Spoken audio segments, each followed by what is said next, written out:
ਸਤਿ ਸ਼੍ਰੀ ਅਕਾਲ। ਤੁਸੀਂ ਜੁੜੇ ਹੋਏ ਹੋ ਪੰਜਾਬੀ ਜਿਹੜੀ USA ਦੇ ਨਾਲ ਤੇ ਮੈਂ ਹਾਂ ਪ੍ਰਵੀਨ ਸ਼ਰਮਾ ਲੈ ਕੇ ਹਾਜ਼ਰ ਹਾਂ ਪ੍ਰੋਗਰਾਮ ਖਬਰ ਤੇ ਨਜ਼ਰ। ਖਬਰ ਤੇ ਨਜ਼ਰ ਪ੍ਰੋਗਰਾਮ ਦੇ ਵਿੱਚ ਕਈ ਅਹਿਮ ਤੇ ਕਈ ਖਾਸ ਖਬਰਾਂ ਨੂੰ ਲੈ ਕੇ ਚਰਚਾ ਕਰਨ ਦੇ ਲਈ ਜੁੜ ਚੁੱਕੇ ਨੇ ਪੰਜਾਬ ਤੋਂ ਸੀਨੀਅਰ ਪੱਤਰਕਾਰ ਦੀਪਕ ਸ਼ਰਮਾ ਚਨਾਰਥਲ ਜੀ। ਸ਼ਰਮਾ ਸਤਿ ਸ਼੍ਰੀ ਅਕਾਲ, ਸਵਾਗਤ ਹੈ ਜੀ ਪੰਜਾਬੀ ਜਿਹੜੀ USA ਤੇ ਜੀ। ਸਤਿ ਸ਼੍ਰੀ ਅਕਾਲ ਪ੍ਰਵੀਨ ਜੀ, ਸਾਰੇ ਦਰਸ਼ਕਾਂ ਨੂੰ ਸਰੋਤਿਆਂ ਨੂੰ ਪਿਆਰ ਭਰੀ ਸਤਿ ਸ਼੍ਰੀ ਅਕਾਲ। ਸਤਿ ਸ਼੍ਰੀ ਅਕਾਲ ਜੀ। ਪ੍ਰੋਗਰਾਮ ਦੇ ਵਿੱਚ ਅੱਗੇ ਵਧਣ ਤੋਂ ਪਹਿਲਾਂ ਧੰਨਵਾਦ ਕਰਦੇ ਚਲੀਏ ਸਪਾਂਸਰਸ ਦਾ ਜਿਹੜੇ ਜ਼ਰੀਆ ਬਣਦੇ ਨੇ ਇਹਨਾਂ ਪ੍ਰੋਗਰਾਮਾਂ ਨੂੰ ਤੁਹਾਡੇ ਤੱਕ ਪਹੁੰਚਾਉਣ ਦੇ ਲਈ। ਖਾਲਸਾ ਇੰਸ਼ੋਰੈਂਸ ਏਜੰਸੀ ਵਾਲੇ ਜਿਨ੍ਹਾਂ ਤੋਂ ਤੁਸੀਂ ਹਰ ਤਰੀਕੇ ਦੀ ਇੰਸ਼ੋਰੈਂਸ ਲੈ ਸਕਦੇ ਹੋ। ਇੰਸ਼ੋਰੈਂਸ ਬਾਰੇ ਪਤਾ ਕਰਨ ਦੇ ਲਈ ਇਹਨਾਂ ਦਾ ਨੰਬਰ ਹੈ 408-272-2500। ਇਹ 1992 ਤੋਂ ਲਗਾਤਾਰ ਇੰਸ਼ੋਰੈਂਸ ਬਿਜ਼ਨਸ ਦੇ ਵਿੱਚ ਸ਼ਾਨਦਾਰ ਸੇਵਾਵਾਂ ਦੇ ਰਹੇ ਨੇ ਤੇ ਅਮਰੀਕਾ ਭਰ ਦੇ ਵਿੱਚ ਇੰਸ਼ੋਰੈਂਸ ਕਰਦੇ ਨੇ। ਓਬਾਮਾ ਕੇਅਰ, ਮੈਡੀਕੇਅਰ ਜਾਂ ਫਿਰ ਕਵਰਡ ਕੈਲੀਫੋਰਨੀਆ ਬਾਬਤ ਪਾਲਿਸੀ ਕਰਵਾਉਣ ਦੇ ਲਈ ਸਲਾਹ ਲੈਣ ਦੇ ਲਈ ਅੱਜ ਹੀ ਕਾਲ ਕਰੋ 408-272-2500 ਤੇ। ਟਰਕੀਨ ਇਮੀਗ੍ਰੇਸ਼ਨ ਲਾ ਫਰਮ ਵਾਲੇ ਜੇ ਟਰਕੀਆਨਾ ਟੋਨੀ ਟਰਕੀਆਨਾ ਦੇ ਨਾਲ ਤੁਸੀਂ US ਇਮੀਗ੍ਰੇਸ਼ਨ ਬਾਬਤ ਕੋਈ ਵੀ ਸਲਾਹ ਕਰਨੀ ਹੈ, ਕੋਈ ਵੀ ਸਵਾਲ ਪੁੱਛਣਾ ਤੇ ਇਹਨਾਂ ਦਾ ਨੰਬਰ ਹੈ 4159090503।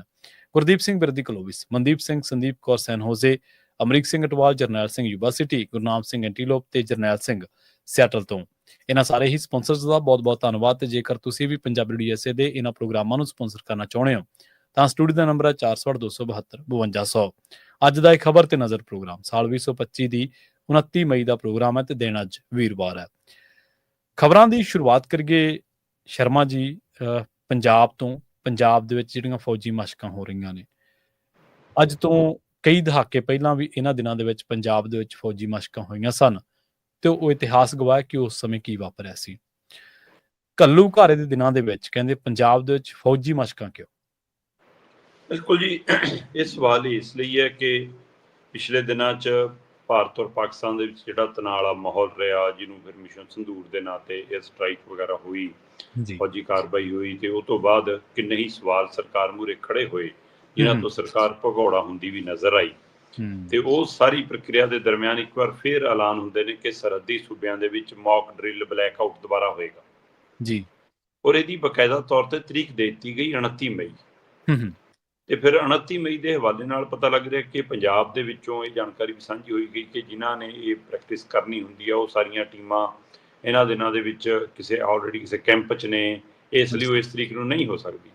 ਠੀਕ ਹੈ। ਤੇ ਕੇਂਦਰ ਨੇ ਫਿਰ ਉਹ ਸਾਰਿਆਂ ਸੂਬਿਆਂ ਦੀਆਂ, ਖਾਸ ਕਰਕੇ ਕਿਉਂਕਿ 4 ਸੂਬੇ ਪਹਿਲਾਂ ਲਏ ਗਏ ਸੀ, ਪੰਜਾਬ, ਰਾਜਸਥਾਨ, ਗੁਜਰਾਤ ਤੇ ਜੰਮੂ ਕਸ਼ਮੀਰ, ਜਿਹੜੇ ਸਿੱਧੇ ਪਾਕਿਸਤਾਨ ਦੀ ਸਰਹੱਦ ਨਾਲ ਬਾਰਡਰ ਨਾਲ ਲੱਗਦੇ ਨੇ। LOC ਹੈ ਉੱਤਰ ਤੇ ਇੱਧਰ ਆਪਣੀ ਸਰਹੱਦ ਹੈ।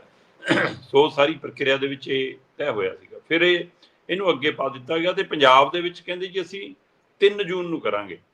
ਠੀਕ ਹੈ। ਮਤਲਬ ਜੂਨ ਦਾ ਪਹਿਲਾ ਹਫ਼ਤਾ ਪੰਜਾਬ ਇੱਕ ਵੱਖਰੀ ਸੰਵੇਦਨਾ ਚੋਂ ਲੰਘ ਰਿਹਾ ਹੁੰਦਾ, ਇੱਕ ਵੱਖਰੇ ਤਰ੍ਹਾਂ ਦੀ ਭੀੜ ਚੋਂ ਲੰਘ ਰਿਹਾ ਹੁੰਦਾ। ਮਨੁੱਖਤਾ ਨੂੰ ਪਿਆਰ ਕਰਨ ਵਾਲੇ ਲੋਕ, ਗੁਰੂ ਗ੍ਰੰਥ ਸਾਹਿਬ ਜੀ ਨੂੰ ਗੁਰੂ ਮੰਨਣ ਵਾਲੇ ਲੋਕ, ਸਿੱਖ ਭਾਈਚਾਰਾ, ਸਮੁੱਚੀ ਲੋਕਾਈ 'ਚ ਜਿੱਥੇ ਵੀ ਵਿਅਕਤੀ ਬੈਠਾ, ਉਹ ਇਹਨਾਂ ਦਿਨਾਂ ਦੇ ਵਿੱਚ ਇੱਕ ਵੱਖਰਾ ਦਰਦ, ਵੱਖਰਾ ਸੇਕ ਮਹਿਸੂਸ ਕਰਦਾ। ਕਿਉਂਕਿ ਜਿਸ ਤਰ੍ਹਾਂ ਫੌਜੀ ਚੜ੍ਹ ਆਏ ਸੀਗੇ ਦਰਬਾਰ ਸਾਹਿਬ ਦੇ ਉੱਤੇ ਤੇ ਉਸ ਤੋਂ ਬਾਅਦ ਫਿਰ ਸ਼੍ਰੀ ਅਕਾਲ ਤਖਤ ਸਾਹਿਬ ਢਹਿ ਕੀਤਾ ਗਿਆ। ਸੋ ਉਹ ਸਾਰੀ ਪ੍ਰਕਿਰਿਆ ਦਾ ਇੱਕ ਵੱਖਰਾ ਮਾਹੌਲ ਹੁੰਦਾ। ਸੋ ਉਹਨਾਂ ਦਿਨਾਂ ਦੇ ਵਿੱਚ ਫਿਰ ਚਾਹੇ ਮੌਕ ਡਰਿਲ ਹੈ, ਚਾਹੇ ਬਲੈਕ ਆਊਟ ਹੈ ਨਾ, ਇਹ ਉਹੀ ਜਿਹਾ ਇੱਕ ਦ੍ਰਿਸ਼ ਜਿਹਾ ਕ੍ਰੀਏਟ ਹੋਣਾ ਮਤਲਬ ਇਹ ਚਿੰਤਾਜਨਕ ਲੱਗ ਰਿਹਾ ਸੀ। ਸੋ ਫਿਰ ਇਸ ਲਈ 3 ਤਰੀਕ ਜਦੋਂ ਫਾਈਨਲ ਹੁੰਦੀ ਹੈ ਤਾਂ ਉਹਦਾ ਵੀ ਇੱਕ ਵਾਰ ਆਵਾਜ਼ ਉੱਠਦੀ ਹੈ, ਸਰਕਾਰ ਨੂੰ ਚਿਤਾਇਆ ਜਾਂਦਾ ਕਿ ਵੀ ਇਹ ਨਾ ਕਰੋ, ਇਹਨਾਂ ਦਿਨਾਂ 'ਚ ਇਹਨੂੰ ਅੱਗੇ ਪਿੱਛੇ ਕਰੋ। ਤੇ ਪਤਾ ਨਹੀਂ ਜੀ ਫਿਰ ਕੀ ਹੋਇਆ ਤੇ ਹੁਣ ਚੱਕ ਕੇ ਫਿਰ 31 ਮਈ ਕਰਤੀ। ਮਤਲਬ 29 ਮਈ ਤੋਂ 3 ਜੂਨ ਕੀਤਾ ਸੀ, 3 ਜੂਨ ਤੋਂ ਫਿਰ ਹੁਣ 31 ਮਈ ਕਰਤੀ। ਮਤਲਬ ਦਿਨ ਜੇ ਤਾਂ ਉਹੀ ਨੇ ਇਹ ਲੈ ਦੇ ਕੇ। ਸੋ ਪਤਾ ਨਹੀਂ ਸਰਕਾਰਾਂ ਦੀ ਇਹਦੇ ਪਿੱਛੇ ਕੀ ਮਨਸ਼ਾ ਕਿਉਂ ਨਹੀਂ ਹੈ, ਪਰ ਅਗਲੇ ਕਹਿੰਦੇ ਜੀ ਅਸਾਂ ਜੀ ਇਕੱਲੇ ਤੁਹਾਡੇ ਥੋੜ੍ਹਾ ਕਰ ਰਹੇ ਹਾਂ, 5 ਸੂਬਿਆਂ 'ਚ ਕਰ ਰਹੇ ਹਾਂ। ਸੋ ਹੁਣ 4 ਸੂਬੇ ਇਹ ਸੀਗੇ ਜਿਹੜੇ ਸਰਹੱਦ ਨਾਲ ਲੱਗਦੇ ਨੇ, ਗੁਜਰਾਤ, ਰਾਜਸਥਾਨ, ਜੰਮੂ ਕਸ਼ਮੀਰ ਤੇ ਪੰਜਾਬ ਜੀ। ਉਹ ਤੋਂ ਬਿਨਾਂ ਇਹਦੇ ਵਿੱਚ ਹਰਿਆਣਾ ਸ਼ਾਮਿਲ ਕੀਤਾ ਤੇ ਪੰਜਾਬ ਦੀ ਰਾਜਧਾਨੀ, ਵੈਸੇ ਉਹਨਾਂ ਲਈ ਤਾਂ ਯੂਟੀ ਹੈ, ਵੱਖਰਾ ਸਟੇਟ ਹੈ ਚੰਡੀਗੜ੍ਹ, ਉਹਨਾਂ ਨੇ ਉਹ ਸ਼ਾਮਿਲ ਕੀਤਾ। ਸੋ ਇਸ ਤਰ੍ਹਾਂ ਇਹ ਉਹਨਾਂ ਦੀ ਨਜ਼ਰ 'ਚ 6 ਸੂਬੇ ਤੇ ਆਪਾਂ ਜੇ ਗੱਲ ਕਰਨੀ ਹੋਵੇ ਤਾਂ 5 ਸੂਬੇ ਤੇ ਇੱਕ ਸਾਡੀ ਰਾਜਧਾਨੀ ਸਣੇ। ਇਹ ਥਾਵਾਂ ਦੇ ਉੱਤੇ ਹੁਣ ਇਹ ਮੌਕ ਡਰਿਲ ਤੇ ਜਿਹੜੀ ਉਹ ਹੈਗੀ ਹੈ ਬਲੈਕ ਆਊਟ ਦੀ ਸਥਿਤੀ, ਇਹ 31 ਮਈ ਨੂੰ ਹੋਏਗੀ। 31 ਮਈ ਮਤਲਬ ਸਾਡਾ ਇੱਥੇ ਸ਼ਨੀਵਾਰ ਦੀ ਸ਼ਾਮ ਹੋਏਗੀ ਤੇ ਉਸ ਦਿਨ ਇੱਥੇ ਸ਼ਾਮ ਨੂੰ 7-7:30 ਵਜੇ ਸਾਇਰਨ ਵੱਜਣਗੇ। ਫਿਰ ਉਵੇਂ ਮੌਕ ਡਰਿਲ ਹੋਏਗੀ ਤੇ ਉਸ ਤੋਂ ਬਾਅਦ ਬਲੈਕ ਆਊਟ ਵਗੈਰਾ ਵੀ ਹੋਏਗਾ। ਸੋ ਇਸ ਪ੍ਰਕਿਰਿਆ 'ਚ ਕਈਆਂ ਨੂੰ ਇਹ ਵੀ ਲੱਗਦਾ ਕਿ ਕਿਤੇ ਦੁਬਾਰਾ ਫੌਜੀ ਕਾਰਵਾਈ ਨਾ ਹੋਣੀ ਹੋਵੇ, ਦੁਬਾਰਾ ਜੰਗ ਵਾਲੀ ਸਥਿਤੀ 'ਚ ਨਾ ਜਾਣਾ ਹੋਵੇ, ਜਾਂ ਉੱਧਰੋਂ ਕੋਈ ਖਤਰਾ ਨਾ ਖੜਾ ਹੋਵੇ, ਇਸ ਲਈ ਤਿਆਰ ਕੀਤਾ ਜਾ ਰਿਹਾ। ਸੋ ਇੱਕ ਵਾਰ ਫਿਰ ਲੋਕਾਂ ਨੂੰ ਫਿਕਰ 'ਚ ਪਾ ਦਿੱਤਾ। ਪਰ ਵੀ ਇੱਕ ਪਾਸੇ ਕਰੋਨਾ ਦਾ ਫਿਕਰ ਵੱਧ ਰਿਹਾ, ਦੂਏ ਪਾਸੇ ਲਗਾਤਾਰ ਭਾਰਤ ਸਰਕਾਰ ਨਰਿੰਦਰ ਮੋਦੀ ਦਾ ਦਮ ਭਰੀ ਜਾਂਦੇ ਨੇ ਕਿ ਵੀ ਅਜੇ ਮਿਸ਼ਨ ਸੰਦੂਰ ਜਾਰੀ ਹੈ ਜੀ, ਮੇਰੀਆਂ ਰਗਾਂ 'ਚ ਦੌੜਦਾ ਜੀ ਸੰਦੂਰ ਤਾਂ ਹੁਣ, ਹੈ ਨਾ। ਸੋ ਉਹ ਸਾਰਿਆਂ ਦੇ ਵਿੱਚ ਇਹਦਾ ਮਤਲਬ ਅਜੇ ਜੰਗ ਦਾ ਮਾਹੌਲ ਟਲਿਆ ਨਹੀਂ ਹੈ। ਅਮਰੀਕਾ ਦਾ ਜਿਵੇਂ ਫਿਰ ਬਿਆਨ ਦੇਖ ਰਿਹਾ ਸੀਗਾ, ਉਹਨਾਂ ਨੇ ਕਿਹਾ ਕਿ ਵੀ ਭਾਰਤ ਔਰ ਪਾਕਿਸਤਾਨ ਵਿਚਾਲੇ ਗੋਲੀਬੰਦੀ ਕਰਾਉਣ 'ਚ ਅਸੀਂ ਰੋਲ ਨਿਭਾਇਆ। ਸੋ ਇਸ ਲਈ ਅਜੇ ਗੋਲੀਬੰਦੀ ਹੈ, ਜੰਗਬੰਦੀ ਨਹੀਂ ਹੋਈ। ਜੀ ਬਿਲਕੁਲ। ਤੁਸੀਂ ਬਹੁਤ ਸਹੀ ਤੇ ਸਟੀਕ ਸ਼ਬਦਾਂ ਦੇ ਵਿੱਚ ਇਹ ਗੱਲ ਕਹੀ ਕਿ ਹਰ ਪੰਜਾਬੀ ਇਹਨਾਂ ਦਿਨਾਂ ਦੇ ਦੌਰਾਨ ਸੰਵੇਦਨਾ ਦੇ ਮਾਹੌਲ ਦੇ ਵਿੱਚੋਂ, ਸੰਵੇਦਨਾ ਵਾਲੀ ਮਾਨਸਿਕਤਾ ਦੇ ਵਿੱਚੋਂ ਗੁਜ਼ਰਦਾ। ਇਹਦੇ ਵਿੱਚ ਕੋਈ ਦੋ ਰਾਏ ਨਹੀਂ ਸ਼ਰਮਾ ਜੀ। ਇਹਨਾਂ ਜਿਹੜੀਆਂ ਜੋ ਵੀ ਵਾਪਰਿਆ ਉਹਦਾ ਜਿਹੜਾ ਮੁੱਢ ਆ ਉਹ ਮੋਰਚਿਆਂ ਤੋਂ ਹੀ ਵੱਜਿਆ ਸੀਗਾ। ਪੰਜਾਬੀਆਂ ਦੀਆਂ ਕੁਛ ਮੰਗਾਂ ਸਨ ਜਿਨ੍ਹਾਂ ਦੇ ਕਰਕੇ ਉਹਨਾਂ ਨੂੰ ਮੋਰਚੇ ਲਾਉਣੇ ਪਏ। ਤੇ ਮੋਰਚੇ ਦੀ ਇੱਕ ਹੋਰ ਦੀ ਗੱਲ ਕਰੀਏ, ਕੇਂਦਰ ਤੇ ਪੰਜਾਬ ਸਰਕਾਰ ਦੇ ਖਿਲਾਫ ਇੱਕ ਮੋਰਚਾ ਹੁਣ ਪੱਕਾ ਲੱਗਣ ਜਾ ਰਿਹਾ ਔਰ ਉਸ ਮੋਰਚੇ ਦੀ ਜਿਹੜੀ ਸਟਰੈਂਥ ਹੈ ਉਹਦੇ ਤੇ ਕਿਸੇ ਨੂੰ ਕੋਈ ਸ਼ੱਕ ਨਹੀਂ ਹੈ, ਕਿਉਂਕਿ SKM ਜਿਹੜੀ ਕਿਸਾਨੀ ਦੀ ਇੱਕ ਬਹੁਤ ਵੱਡੀ ਧਿਰ ਹੈ, ਉਹ ਹੁਣ ਪੰਜਾਬ ਤੇ ਕੇਂਦਰ ਸਰਕਾਰ ਦੇ ਵਿਰੁੱਧ ਪੱਕਾ ਮੋਰਚਾ ਲਾਉਣ ਜਾ ਰਹੀ ਹੈ ਜੀ। ਪ੍ਰਵੀਨ ਜੀ, ਕੱਲ ਚੰਡੀਗੜ੍ਹ 'ਚ ਇੱਕ ਹੰਗਾਮੀ ਮੀਟਿੰਗ ਸੀ ਭਾਰਤੀ ਕਿਸਾਨ ਯੂਨੀਅਨ ਰਾਜਿਆਲ ਦੀ ਜੀ ਜੀ, ਤੇ ਉਸ ਤੋਂ ਬਾਅਦ ਉਹਨਾਂ ਨੇ ਮੀਡੀਆ ਦੇ ਰੂਬਰੂ ਹੋਇਆ ਪ੍ਰੈਸ ਕਾਨਫਰੰਸ ਕੀਤੀ, ਜਿਹਦੇ ਵਿੱਚ ਉਹਨਾਂ ਨੇ ਐਲਾਨ ਕੀਤਾ ਕਿ ਅਗਸਤ ਮਹੀਨੇ 'ਚ ਪਾਣੀਆਂ ਦਾ ਪੱਕਾ ਮੋਰਚਾ ਲੱਗੇਗਾ। ਠੀਕ ਹੈ ਜੀ। ਤੇ ਉਹਦੇ ਨਾਲ ਕੁਝ ਹੋਰ ਅਹਿਮ ਮੰਗਾਂ ਦਾ ਹਵਾਲਾ ਉਹਨਾਂ ਨੇ ਦਿੱਤਾ ਤੇ ਉਹ ਕਹਿੰਦੇ ਕਿ ਇਹ ਮੋਰਚਾ ਨਾ ਤਾਂ ਇੱਕ ਜਥੇਬੰਦੀ ਲਾਊ, ਨਾ 4 ਲਾਉਣਗੀਆਂ, SKM ਲਾਊਗਾ। ਅਸਲ 'ਚ ਕੀ ਹੈ ਕਿ ਬਲਵੀਰ ਸਿੰਘ ਰਾਜੇਵਾਲ ਨੂੰ ਮੈਂ ਦੇਖ ਰਿਹਾ ਕਿ ਉਹ ਕੁਝ ਮਹੀਨਿਆਂ ਤੋਂ ਪਾਣੀਆਂ ਦੇ ਮਸਲੇ ਤੇ ਕਾਫੀ ਗੰਭੀਰਤਾ ਨਾਲ ਗੱਲ ਵੀ ਰੱਖ ਰਹੇ ਸੀ ਤੇ ਉਹ ਮੋਰਚਾ ਲਾਉਣ ਦੀ ਤਿਆਰੀ ਵੀ ਕਰ ਰਹੇ ਸੀ। ਪਰ ਸਮੇਂ-ਸਮੇਂ ਉਹਨਾਂ ਨੂੰ ਆਪਣਾ ਮੋਰਚਾ ਅੱਗੇ ਪਾਉਣਾ ਪੈਂਦਾ ਰਿਹਾ, ਚਾਹੇ ਉਹ ਬੰਦੀ ਸਿੰਘ ਵਾਲਾ ਮੋਰਚਾ ਲੱਗ ਗਿਆ ਸੀਗਾ ਉਹਨਾਂ ਦਿਨਾਂ 'ਚ ਜਦੋਂ ਉਹਨਾਂ ਨੇ ਤਰੀਕ ਰੱਖੀ ਸੀ। ਫਿਰ ਉਹਨਾਂ ਨੂੰ ਲੱਗਿਆ ਕਿ ਇੱਕੋ ਸਮੇਂ 2 ਫਰੰਟ ਖੋਲ੍ਹਣੇ ਠੀਕ, ਉਹਨਾਂ ਨੇ ਅੱਗੇ ਪਾ ਲਿਆ। ਫਿਰ ਡੱਲੇਵਾਲ ਤੇ ਪੰਨੂ ਪੰਧੇਰ ਉਹਨਾਂ ਨੇ ਜਦੋਂ ਸ਼ੰਭੂ ਖਨੌਰੀ ਲਾ ਲਿਆ ਸੀ, ਫਿਰ ਉਹਨਾਂ ਨੇ ਟਾਲਿਆ ਕਿ ਨਹੀਂ ਟਕਰਾਅ 'ਚ ਨਹੀਂ ਪੈਣਾ। ਸੋ ਹੁਣ ਜਦੋਂ ਆ ਪਾਣੀਆਂ ਦੀ ਲੜਾਈ ਸ਼ੁਰੂ ਹੋਈ, ਜਦੋਂ ਆ ਡਰਾਮਾ ਸ਼ੁਰੂ ਹੋਇਆ ਪਾਣੀਆਂ ਦੀ ਵੰਡ ਦਾ, ਜਿਹਦਾ ਮੈਨੂੰ ਲੱਗਦਾ ਸਾਨੂੰ ਫਾਇਦਾ ਤਾਂ ਨਹੀਂ ਹੋਣਾ, ਨੁਕਸਾਨ ਆਉਂਦੇ ਸਮੇਂ ਅਸੀਂ ਕਾਫੀ ਵੱਡਾ ਕਰ ਬੈਠੇ ਹਾਂ। ਕੇਂਦਰ ਪੱਕੇ ਆਪਣੇ ਬੰਦੇ ਫਿੱਟ ਕਰ ਰਿਹਾ, ਕੇਂਦਰ ਪੱਕੇ ਆਪਣੇ ਕੈਡਰ ਫਿੱਟ ਕਰ ਰਿਹਾ, ਕੇਂਦਰ ਕੰਟਰੋਲ BBMP ਦਾ ਡੈਮਾਂ ਦਾ ਆਪਣੇ ਹੱਥ 'ਚ ਲੈ ਰਿਹਾ। ਸੋ ਉਹ ਸਾਰੀ ਪ੍ਰਕਿਰਿਆ ਦੇ ਵਿੱਚ ਪਾਣੀ ਵਾਲਾ ਮਸਲਾ ਇੱਕ ਵਾਰ ਫਿਰ ਮੁੱਖ ਧਾਰਾ 'ਚ ਆ ਗਿਆ ਤੇ ਚਰਚਾ 'ਚ ਆ ਗਿਆ। ਸੋ ਇਹ ਤੋਂ ਬਾਅਦ ਫਿਰ ਬਲਵੀਰ ਸਿੰਘ ਰਾਜੇਵਾਲ ਨੇ ਫਿਰ ਕਿਹਾ ਕਿ ਮੈਂ ਤਿਆਰੀ ਕੀਤੀ ਹੋਈ ਹੈ, ਮੈਂ ਧਰਨਾ ਲਾਊਂਗਾ। SKM ਨਾਲ ਉਹਨਾਂ ਦਾ ਰਾਬਤਾ ਹੋਇਆ, ਸ਼ਾਇਦ SKM ਨੇ ਫਿਰ ਉਹਤੇ ਹਾਮੀ ਭਰੀ ਕਿ ਆਪਾਂ ਸਾਰੇ ਇਹਦੇ ਤੇ ਮੋਰਚਾ ਲਾਈਏ। ਸੋ ਬਿਲਕੁਲ ਤੁਹਾਡੀ ਗੱਲ ਦਰੁਸਤ ਹੈ ਕਿ ਇਹਦੇ ਨਾਲ ਜੇ SKM ਦੇ ਨਾਂ ਹੇਠ ਮੋਰਚਾ ਲੱਗਦਾ ਤਾਂ ਸ਼ਾਇਦ ਉਹਦਾ ਰੂਪ ਰੰਗ ਹੋਰ ਬਣੇ, ਉਹਦਾ ਮਹਾਂਦਰਾ ਕੁਝ ਹੋਰ ਬਣੇ। ਔਰ ਇਹਦੇ ਵਿੱਚ ਜਿਹੜੀਆਂ 2 ਪਹਿਲੂ ਉਹ ਸ਼ਾਮਿਲ ਕਰ ਰਹੇ ਨੇ ਉਹ ਬਹੁਤ ਅਹਿਮ ਨੇ। ਇੱਕ ਤਾਂ ਉਹ ਕਹਿੰਦੇ ਵੀ ਕਿ ਜਿਹੜਾ ਪੰਜਾਬ ਸਰਕਾਰ ਵੱਲੋਂ ਲੈਂਡ ਪੂਲਿੰਗ ਵਾਲਾ ਇਹ ਨਿਯਮ ਲਿਆ ਕੇ ਲੋਕਾਂ ਤੋਂ ਜ਼ਮੀਨਾਂ ਖੋਹਣ ਦੀ ਗੱਲ ਹੈ, ਜਿਹਦੇ ਬਾਰੇ ਆਪਾਂ ਕੱਲ ਵਿਸਤਾਰਤ ਗੱਲ ਕਰਕੇ ਗਏ ਹਾਂ। ਸੋ ਉਸ ਹਵਾਲੇ ਨਾਲ ਕਿ ਜ਼ਮੀਨਾਂ ਜਬਰੀ ਖੋਹੀਆਂ ਜਾ ਰਹੀਆਂ। ਮੈਨੂੰ ਇਹ ਵੀ ਇੱਕ ਪਹਿਲੂ ਉੱਭਰ ਰਿਹਾ ਕਿ ਹੁਣ ਜਿਹੜੇ ਕਿਸਾਨ, ਜਿਹੜੇ ਖੇਤਾਂ ਦੇ ਮਾਲਕ ਕਿਸੇ ਸਮੇਂ ਇਸ ਗੱਲੋਂ ਖੁਸ਼ ਹੋਣ ਲੱਗ ਪਏ ਸੀ ਕਿ ਸਾਡੀ ਜ਼ਮੀਨ ਦਾ ਮੁੱਲ ਬਾਈ 1 ਕਰੋੜ ਲੱਗ ਗਿਆ, 2 ਕਰੋੜ ਲੱਗ ਗਿਆ, 3 ਕਰੋੜ ਲੱਗ ਗਿਆ, ਹੈ ਨਾ, ਉਹ ਹੁਣ ਸੁਚੇਤ ਹੋਏ ਨੇ। ਸਹੀ। ਉਹ ਸੁਚੇਤਤਾ ਦੇ ਵਿੱਚੋਂ ਇਹ ਜੇ ਇਸ ਮੋਰਚੇ ਦੇ ਵਿੱਚ ਇਹ ਪਹਿਲੂ ਉੱਭਰਦਾ ਕਿ ਵੀ ਲੈਂਡ ਪੂਲਿੰਗ ਤੁਸੀਂ ਕਰ ਲੈਂਦੇ ਹੋ ਤੇ ਗੱਲਾਂ ਕਰਦੇ ਹੋ ਕਿ ਵੀ ਲੈ ਵੀ ਤੈਨੂੰ 500 ਗਜ ਦਾ ਪਲਾਟ ਮਿਲ ਜਾਣਾ, ਇੱਕ ਬੜਾ ਸ਼ੋਰੂਮ ਮਿਲ ਜਾਣਾ, ਉਹ ਇਹ ਪਹਿਲੀ ਫਲੋਰ ਇੰਨੇ ਦੀ ਵਿਕ ਜਾਣੀ, ਦੂਈ ਇੰਨੇ ਦੀ, ਤੈਨੂੰ ਇੰਨੇ ਕਰੋੜ ਬਣ ਜਾਣਾ, ਤੇਰਾ ਤਾਂ 5 ਕਿੱਲਿਆਂ ਦਾ ਮੁੱਲ 1 ਕਿੱਲੇ 'ਚ ਮੁੜੇ ਹੋਣਾ। ਪਰ ਮੁੜਨਾ ਕਦੋਂ ਹੈ ਜੀ? 7 ਸਾਲ ਬਾਅਦ, 5 ਸਾਲ ਬਾਅਦ ਜਦੋਂ ਡਿਵੈਲਪ ਹੋਊਗਾ ਜੀ, ਫਿਰ ਤੁਹਾਨੂੰ ਦੇਵਾਂਗੇ। ਉਨੀ ਦੇਰ ਉਹ ਕੀ ਕਰੇ ਵੀ ਪੈਸਾ ਤੁਸੀਂ ਕੋਈ ਦੇਣਾ ਨਹੀਂ, ਸਿੱਧਾ ਲੈਂਡ ਪੂਲਿੰਗ ਰਾਹੀਂ ਜ਼ਮੀਨ ਲੈ ਲੈਣੀ। ਤੇ ਫਿਰ ਇਸ ਪ੍ਰਕਿਰਿਆ 'ਚ ਉਹਦਾ ਕੀ ਬਣਨਾ? ਇਹ ਕਿੰਨੇ ਸਵਾਲ ਖੜੇ ਹੋ ਗਏ ਕਿ ਇਸ ਦੇ ਉੱਤੇ ਹੁਣ ਲੋਕਾਂ 'ਚ ਚਿੰਤਾ ਤੇ ਫਿਕਰ ਵਧਿਆ, ਜਿਸ ਨੂੰ ਜਥੇਬੰਦੀਆਂ ਨੇ ਧਰਾਤਲ ਤੇ ਲਿਆ ਕੇ ਲੜਾਈ ਲੜਨ ਦਾ ਫੈਸਲਾ ਕੀਤਾ। ਦੂਸਰਾ, ਉਹ ਕਹਿੰਦੇ ਕਿ ਟਰੰਪ ਸਰਕਾਰ ਜਿਵੇਂ ਵਪਾਰ ਕਰਨ ਨੂੰ ਫਿਰਦੀ ਹੈ ਨਾ, ਜ਼ੀਰੋ ਟਰੇਡ ਆਪਾਂ ਜਿਵੇਂ ਆਪਾਂ ਕਹਿ ਦਈਏ ਉਸ ਪੱਧਰ ਦੇ ਉੱਤੇ, ਉਹਦੇ ਵਿੱਚ ਹੁਣ ਭਾਰਤ ਸਰਕਾਰ, ਉਹ ਕਹਿੰਦੇ ਮੇਰੇ ਕੋਲ ਜਾਣਕਾਰੀ ਹੈ, ਰਾਜੇਵਾਲ ਕਹਿੰਦੇ ਕਿ ਭਾਰਤ ਸਰਕਾਰ ਗੁਪਚੁਪ ਤਰੀਕੇ ਨਾਲ ਆਸਟ੍ਰੇਲੀਆ ਨਾਲ, ਨਿਊਜ਼ੀਲੈਂਡ ਨਾਲ ਤੇ ਅਮਰੀਕਾ ਨਾਲ ਇਹ ਟਰੇਡ ਐਗਰੀਮੈਂਟ ਕਰਨ ਜਾ ਰਹੀ ਹੈ, ਜਿਹਦੇ ਨਾਲ ਭਾਰਤ ਦੀ, ਉਹ ਕਹਿੰਦੇ ਪੰਜਾਬ ਦੀ ਤਾਂ ਪੰਜਾਬ ਦੀ, ਪੂਰੇ ਮੁਲਕ ਦੀ ਕਿਸਾਨੀ ਉੱਡ ਜਾਣੀ ਆ, ਡੈਰੀ ਉੱਡ ਜਾਣੀ ਆ, ਪੋਲਟਰੀ ਫਾਰਮ ਉੱਡ ਜਾਣਾ। ਮਤਲਬ ਖੇਤੀ ਤੇ ਖੇਤੀ ਦੇ ਸਹਾਇਕ ਧੰਦਿਆਂ ਤੇ ਸਿੱਧੀ ਮਾਰ ਪੈਣੀ ਹੈ। ਜਦੋਂ ਕਾਰਪੋਰੇਟ ਘਰਾਣੇ, ਕਾਰਪੋਰੇਟ ਸੁਸਾਇਟੀਆਂ ਦਾ ਚੋਲਾ ਪਾ ਕੇ ਐਂਟਰ ਕਰਨਗੇ, ਪਤਾ ਹੀ ਨਹੀਂ ਲੱਗਣ ਦੇਣਾ ਤੁਹਾਨੂੰ ਕਿ ਹਾਂ ਤੁਹਾਡਾ ਸਾਰਾ ਕੁਝ ਕਿਵੇਂ ਖਾ ਲਿਆ, ਤੁਹਾਡੇ ਪੈਰਾਂ ਤੋਂ ਜ਼ਮੀਨ ਖਿੱਚ ਲੈਣੀ। ਜਿਵੇਂ ਹੁਣ ਸਰਕਾਰੀ ਗੋਦਾਮਾਂ ਨੂੰ ਇਹਨਾਂ ਦੇ ਸੇਲੋਆਂ 'ਚ ਬਦਲਤਾ, ਸਹੀ ਤੇ ਹੈ। ਉਹ ਬਸ ਫਿਰ ਏਦਾਂ ਹੀ ਹੋਣਾ। ਉਹ ਕਹਿੰਦੇ ਕਿ ਇਸ ਲਈ ਇਹਦੇ ਖਿਲਾਫ ਲੜਾਈ ਲੜਨ ਦੀ ਲੋੜ ਹੈ। ਇਹ ਕੇਂਦਰ, ਉਹ ਕਹਿੰਦੇ ਕਿ ਚੁੱਪਚਾਪ ਬੁੱਕਲ 'ਚ ਬੈਠ ਕੇ ਗੁੜ ਭੰਨਣ ਨੂੰ ਫਿਰਦੀ, ਅਸੀਂ ਨਹੀਂ ਭੰਨਣ ਦਿਆਂਗੇ। ਸੋ ਇਹ ਦੋ ਪਹਿਲੂ ਹੈ। ਤੇ ਤੀਸਰਾ ਪਾਣੀਆਂ ਦਾ ਮਸਲਾ, ਤੇ ਪਾਣੀਆਂ ਦੇ ਮਸਲੇ ਨੂੰ ਉਹ ਤਿੰਨੋਂ ਪੱਖ ਤੋਂ ਛੂਹ ਰਹੇ ਨੇ। ਇੱਕ ਧਰਤੀ ਹੇਠਲੇ ਪਾਣੀ ਦਾ ਲੈਵਲ ਡਿੱਗਣਾ, ਦੂਸਰਾ ਦਰਿਆਈ ਪਾਣੀਆਂ ਦਾ ਜ਼ਹਿਰੀ ਹੋਣਾ, ਤੇ ਤੀਸਰਾ ਦਰਿਆਈ ਪਾਣੀਆਂ ਦੀ ਵੰਡ ਦਾ ਮਸਲਾ। ਸੋ ਇਹਨਾਂ ਤਿੰਨਾਂ ਪਹਿਲੂਆਂ ਨੂੰ ਛੂਹ ਕੇ ਉਹ ਵੱਡਾ ਮੋਰਚਾ ਲਾਉਣਗੇ। ਔਰ ਬਿਲਕੁਲ ਜੇ SKM ਮੋਰਚਾ ਲਾਉਂਦਾ ਜੀ ਤਾਂ ਉਹਦਾ ਸੁਨੇਹਾ ਵੀ ਦੂਰ ਤੱਕ ਜਾਂਦਾ, ਤੇ ਉਹਦਾ ਅਸਰ ਰਸੂਖ ਵੀ ਅਸੀਂ 3 ਖੇਤੀ ਕਾਨੂੰਨਾਂ ਦੇ ਮਾਮਲੇ 'ਚ ਦੇਖਿਆ।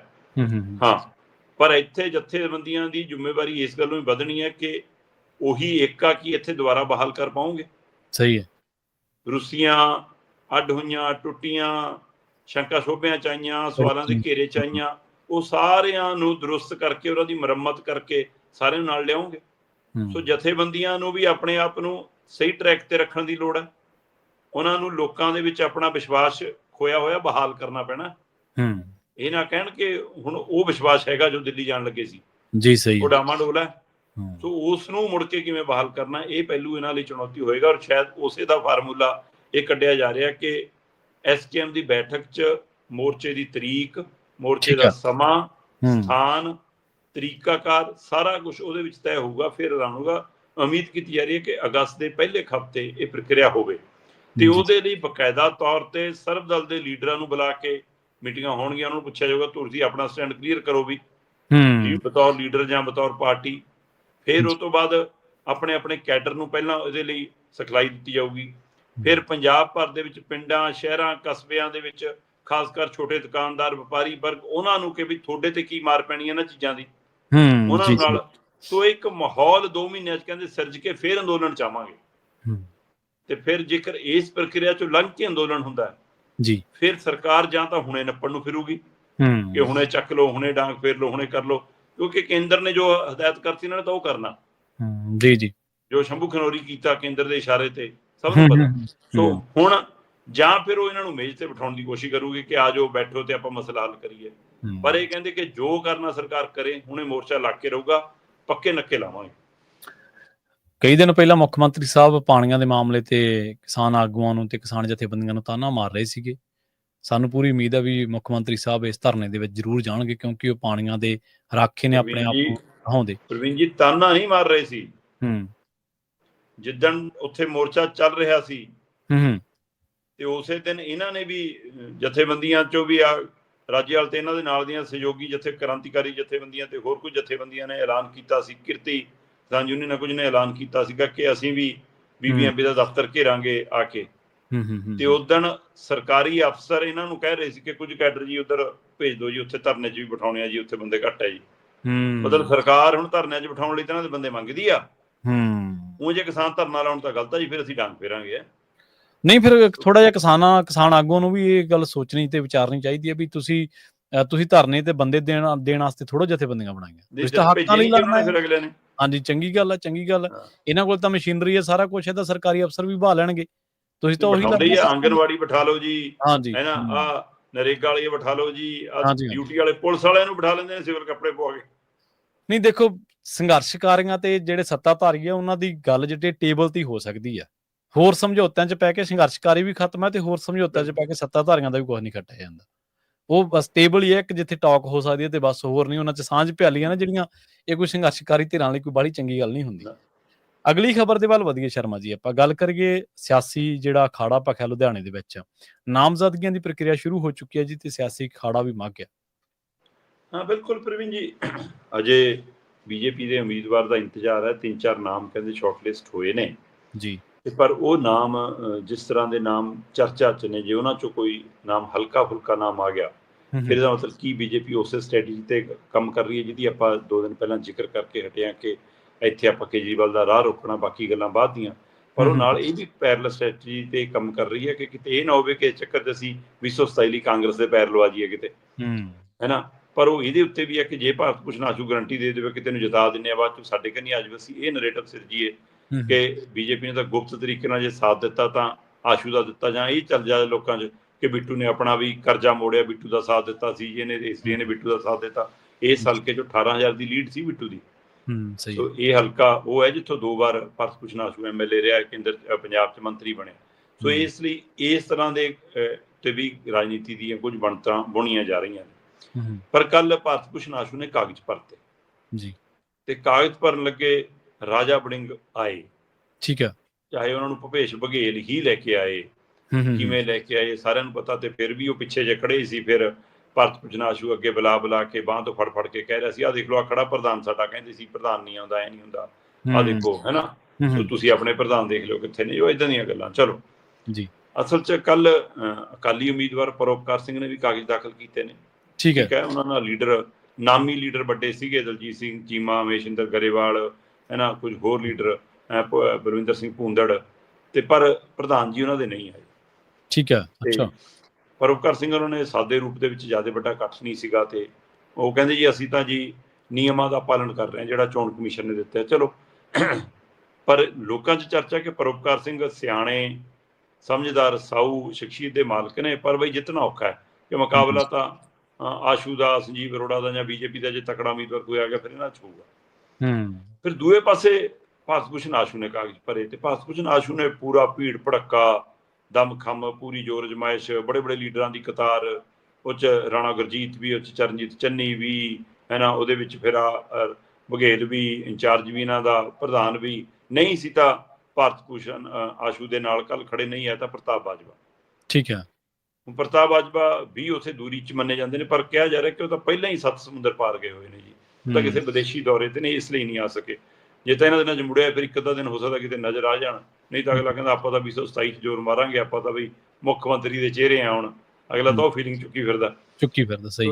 ਚਲੋ, ਸੋ ਇਸ ਲਈ ਜੀ ਕੱਲ ਪੂਰੇ ਜ਼ੋਰ ਜਮਾਇਸ਼ ਨਾਲ ਇਹਨਾਂ ਨੇ ਕਾਗਜ਼ ਭਰਤੇ। ਹੁਣ ਸਭ ਦੀਆਂ ਨਜ਼ਰਾਂ ਹੋਣੀਆਂ ਆਮ ਆਦਮੀ ਪਾਰਟੀ ਦੇ ਕਾਗਜ਼ ਦਾਖਲ ਦੇ ਉੱਤੇ। ਉਹਦੇ ਵਿੱਚ ਮਤਲਬ ਕਿਵੇਂ ਭਗਵੰਤ ਮਾਨ, ਕਿਵੇਂ ਕੇਜਰੀਵਾਲ, ਮਨੀਸ਼ ਸਿਸੋਦੀਆ, ਕੌਣ ਆਉਂਦਾ ਕੌਣ ਨਹੀਂ, ਕਿਉਂਕਿ ਉਹਨਾਂ ਦੇ ਆਪਣੇ ਘਰੇ ਹੁਣ ਖਾਸਾ ਖਿਲਾਰਾ ਪੈਣ ਲੱਗਿਆ, ਖਾਸੀ ਤਣਾਅ ਵਾਲੀ ਸਥਿਤੀ ਬਣ ਗਈ ਹੈ। ਚਾਹੇ ਉਹ ਮਹਿਲਾ ਵਿੰਗ ਦੀ ਉਹਨਾਂ ਦੀ ਪ੍ਰਧਾਨ ਹੋਵੇ ਬੀਬੀ, ਚਾਹੇ ਉਹਨਾਂ ਦੇ ਬੁਲਾਰੇ ਹੋਣ, ਸੋਸ਼ਲ ਮੀਡੀਆ ਤੋਂ ਲੈ ਕੇ ਜਨਤਕ ਰੈਲੀਆਂ, ਸਮਾਗਮਾਂ 'ਚ ਉਹਨਾਂ ਦੇ ਖੁੱਲ੍ਹ ਕੇ ਸਵਾਲ ਹੋਣ ਲੱਗੇ ਨੇ ਵੀ ਤੁਸੀਂ ਦਿੱਲੀ ਵਾਲਿਆਂ ਨੇ ਇਹੀ ਕੰਮ ਫੜਿਆ, ਜਿਹੜਾ ਆਉਂਦਾ ਇੱਥੇ ਲੁੱਟ ਕੇ ਲੈ ਜਾਂਦਾ, ਆਪਣੀ ਟੀਮ ਲਿਆਉਂਦਾ, ਆਪਣਾ ਕੰਮ ਕਰਦਾ, ਹੁਕਮ ਚੜ੍ਹਦਾ। ਮਤਲਬ ਨਾ ਮੁੱਖ ਮੰਤਰੀ ਵਰਕਰਾਂ ਨੂੰ ਮਿਲੇ, ਨਾ ਇੰਚਾਰਜ ਮਿਲਣ ਜਿਹੜੇ ਪੰਜਾਬ ਦੇ ਲੱਗੇ ਨੇ, ਹੁਕਮ ਚਾੜ ਦਿੰਦੇ ਨੇ, ਐਸਾ ਕਰ ਦਿਓ, ਵੈਸਾ ਕਰ ਦਿਓ, ਆਹ ਕਰੋ, ਉਹ ਕਰੋ। ਸੋ ਇਹ ਸਾਰੀ ਪ੍ਰਕਿਰਿਆ ਦੇ ਵਿੱਚ ਰੋਸਾ ਵਰਕਰਾਂ 'ਚ ਜਾਗਣ ਲੱਗਿਆ, ਤੇ ਆਮ ਆਦਮੀ ਪਾਰਟੀ ਲੁਧਿਆਣਾ 'ਚ ਪਿਛਲੇ 3 ਮਹੀਨਿਆਂ ਤੋਂ ਜ਼ੋਰ ਜਮਾਇਸ਼ 'ਚ ਹੈ ਕਿ ਕਿਸੇ ਦੂਜੀ ਪਾਰਟੀ ਦਾ ਕੋਈ ਲੀਡਰ ਵਰਕਰ ਤੋੜ ਲਈ, ਅਜੇ ਤੱਕ ਕੋਈ ਵੀ ਸਿਰੇ ਨਹੀਂ ਚੜ ਰਹੀ ਗੱਲ। ਸੋ ਇਹਦਾ ਮਤਲਬ ਇਹ ਵੀ ਉਤਰ ਗਿਆ ਜਿਹੜਾ ਸੱਤਾ ਕੰਨੀ ਆਉਂਦੀ ਸੀ। ਉਸ ਲਈ ਜਲੰਧਰ 'ਚ ਜਾ ਕੇ ਇੱਕ ਸ਼ਾਮਲ ਕੀਤਾ ਕੱਲ ਇੱਕ ਬੰਦਾ ਕੋਹਲੀ, ਹੈ ਨਾ, ਤੇ ਉਹ ਬੰਦਾ ਉਹ ਹੈ ਜਿਹੜਾ ਸੁਸ਼ੀਲ ਰਿੰਕੂ ਨੂੰ ਬੀਜੇਪੀ 'ਚ ਲੈ ਕੇ ਗਿਆ। ਤੇ ਅਗਲੇ ਕਹਿੰਦੇ ਵੀ ਇਹ ਤਾਂ ਬੀਜੇਪੀ ਨੇ ਆਪਣਾ ਬੰਦਾ ਭੇਜਿਆ ਕਿ ਚਲੋ ਵਪਾਰੀ ਭਾਈਚਾਰੇ ਦੇ ਕੰਮ ਹੋਈ ਜਾਣਗੇ, ਇੱਧਰ ਆਜੋ। ਤੇ ਕਹਿੰਦੇ ਸ਼ਾਮਲ ਆਮ ਆਦਮੀ ਪਾਰਟੀ 'ਚ ਹੋ ਰਿਹਾ ਸੀ, ਖੁਸ਼ ਬੀਜੇਪੀ ਵਾਲੇ ਹੋ ਰਹੇ ਸੀ। ਇਹ ਵੀ ਚਰਚਾ ਸਹੀ ਹੈ, ਬਿਲਕੁਲ। ਤੋ ਇਸ ਲਈ ਆਮ ਆਦਮੀ ਪਾਰਟੀ ਦਾ ਢਾਂਚਾ ਹਿੱਲਿਆ ਜ਼ਰੂਰ ਹੈ, ਪਰ ਜਿਮਨੀ ਚੋਣ 'ਚ ਸੱਤਾਧਾਰੀ ਧਿਰ ਕੋਲ ਕਾਫੀ ਐਜ ਹੁੰਦਾ, ਕਾਫੀ ਐਂਗਲਾਂ ਤੋਂ ਐਜ ਹੁੰਦਾ। ਡੰਡੇ ਦਾ ਜ਼ੋਰ, ਸੱਤਾ ਦਾ ਜ਼ੋਰ, ਪ੍ਰਸ਼ਾਸਨ ਦਾ ਜ਼ੋਰ, ਪੁਲਿਸ ਦਾ ਜ਼ੋਰ, ਮਸ਼ੀਨਰੀ, ਸਾਰਾ ਕੁਛ ਹੈ ਨਾ, ਤੰਤਰ ਜੰਤਰ। ਪਰ ਉਹਦੇ ਬਾਵਜੂਦ ਵੀ ਇਸ ਬਾਰੇ ਮੁਕਾਬਲਾ ਤਿਕੋਣਾ, ਨਹੀਂ ਤਾਂ ਫਿਰ ਆਮੋ ਸਾਹਮਣੇ ਦਾ ਬਣਨਾ ਹੀ ਬਣਨਾ, ਤੇ ਕਾਗਜ਼ ਭਰਨ ਦੇ ਨਾਲ ਹੀ ਇਹ ਰੰਗ ਚੜਨ ਲੱਗ ਪਿਆ ਜੀ। ਹਾਂਜੀ, ਬਿਲਕੁਲ ਸ਼ਰਮਾ ਜੀ, ਇਹ ਤਾਂ ਸੱਚਾਈ ਹੈ। ਔਰ ਜਿਹੜੀ ਸੱਤਾਧਾਰੀ ਧਿਰ ਹੁੰਦੀ ਆ ਉਹ ਸਰਕਾਰੀ ਮਸ਼ੀਨਰੀ ਦੀ ਦੁਰਵਰਤੋਂ ਤੇ ਹੋਰ ਮਸਲ ਪਾਵਰ, ਮਨੀ ਪਾਵਰ, ਸਾਰਾ ਕੁਝ ਹੀ ਵਰਤਦੀ ਹੈ, ਕਿਉਂਕਿ ਉਹਨੂੰ ਤਾਂ ਖੁੱਲ੍ਹ ਹੁੰਦੀ, ਉਹਨੇ ਕਿਹੜਾ ਕਿਸੇ ਤੇ ਛਾਪਾ ਮਾਰਨਾ ਹੁੰਦਾ।